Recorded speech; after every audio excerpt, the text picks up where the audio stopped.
பாட் two plates நேயர்களுக்கு வணக்கம். இன்னைக்கு வீடியோக்குள்ள போறதுக்கு முன்னால நம்மளுடைய பாட் டூ பிளேட்ஸ் வியூவர்ஸ், சப்ஸ்கிரைபர்ஸ் எல்லாருக்குமே என்னுடைய இனிய ஆங்கில புத்தாண்டு நல்வாழ்த்துக்கள். இன்னைக்கு நியூ இயர் ஸ்பெஷலா ரொம்ப சிம்பிளான டேஸ்டியான சேமியா ஃப்ரூட் கஸ்டர்ட் எப்படி பண்றதுன்னு பார்க்க போறோம். இந்த ஃப்ரூட் கஸ்டர்ட் பண்றதுக்கு தேவையான பொருள் என்னென்னு கீழே டிஸ்கிரிப்ஷன்ல கொடுத்துருக்கேன். வாங்க இப்போ எப்படி பண்றதுன்னு பார்க்கலாம். முதல்ல ஒரு அரை கப் அளவுக்கு சேமியா எடுத்துக்கோங்க. கடாயில் ஒரே ஒரு டேபிள் ஸ்பூன் நெய் ஊற்றிட்டு இந்த சேமியாவை அதில் போட்டு நல்லா வறுத்து எடுத்துக்கோங்க. நீங்கள் ஏற்கனவே வறுத்த சேமியா வச்சுருந்தீங்கன்னா திரும்பவும் ஒரு தடவை நெய்யில் போட்டு வறுத்துக்கோங்க. சேமியா நல்லா வறுப்பட்டதும் அதில் ஒரு அரை லிட்டர் அளவுக்கு நல்லா கெட்டியான பால் ஊற்றிட்டு நல்லா கலந்துக்கோங்க.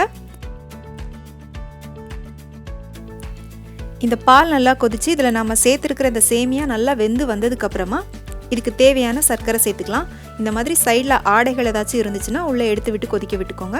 இதில் நான் இன்றைக்கி 5 டேபிள் ஸ்பூன் அளவுக்கு சர்க்கரை சேர்த்துருக்கேன். சர்க்கரை உங்களோட தேவைக்கு ஏற்ற மாதிரி நீங்கள் சேர்த்துக்கோங்க. சர்க்கரை சேர்த்துட்டு நல்லா கலந்து விட்டுக்கோங்க. நாம் இதில் சேர்த்த சர்க்கரைலாம் நல்லா கரைஞ்சதுக்கப்புறமா இதோட கார்ன்ஃப்ளவர் சேர்த்துக்கலாம். இதில் நான் 2 டேபிள் ஸ்பூன் அளவுக்கு கார்ன்ஃப்ளவர் எடுத்திருக்கேன். கார்ன்ஃப்ளவரை அப்படியே டைரெக்டாக நம்ம சேர்க்க முடியாது. அதனால் இதோட கொஞ்சமாக பால் சேர்த்து கட்டிகள் இல்லாமல் நல்லா கரைச்சி எடுத்துக்கோங்க. இந்த மாதிரி கரைச்சி எடுத்துக்கோங்க.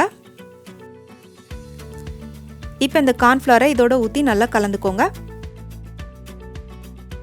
கார்ன்ஃப்ளவர் சேர்த்து கலக்கும் போது பால் கொஞ்சம் திக்காகும். நம்ம ஆல்ரெடி இதில் சேமியா வேறு சேர்த்துருக்கோம், அதனால் இன்னும் கொஞ்சம் திக்காக இருக்கிற மாதிரி இருக்கும். உங்களுக்கு வேணும்னா நீங்கள் இன்னும் கொஞ்சம் கூட பால் ஊற்றிக்கலாம். இப்போ இதோட ஒரு 1/4 டீஸ்பூன் அளவுக்கு வெனிலா எசன்ஸ் ஊற்றிக்கோங்க. வெனிலா எசன்ஸ் ஊற்றிட்டு நல்லா கலந்து விட்டுக்கோங்க. அவ்வளோதான், இப்போ இது ரெடி ஆயிடுச்சு. இப்போ அடுப்பை ஆஃப் பண்ணிவிட்டு இதை நல்லா ஆற விட்டுக்கோங்க. இது நல்லா ரூம் டெம்பரேச்சருக்கு வந்ததுக்கப்புறமா இதில் நம்ம பழங்கள் சேர்த்துக்கலாம்.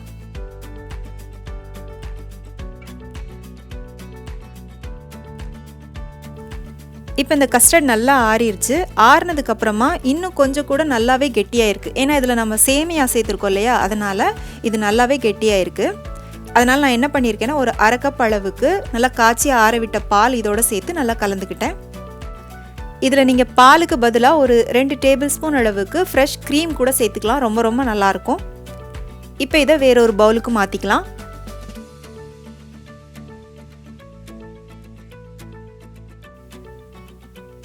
இப்போ இதோட ஒரு 2-3 ஸ்ட்ராபெரியை நல்லா சின்ன சின்னதாக கட் பண்ணி போட்டுக்கோங்க. அடுத்ததாக கிரேப்ஸ் நீங்கள் 2 கலரும் போட்டுக்கிட்டிங்கன்னா பார்க்குறதுக்கு கொஞ்சம் நல்லா கலர்ஃபுல்லாக இருக்கும்.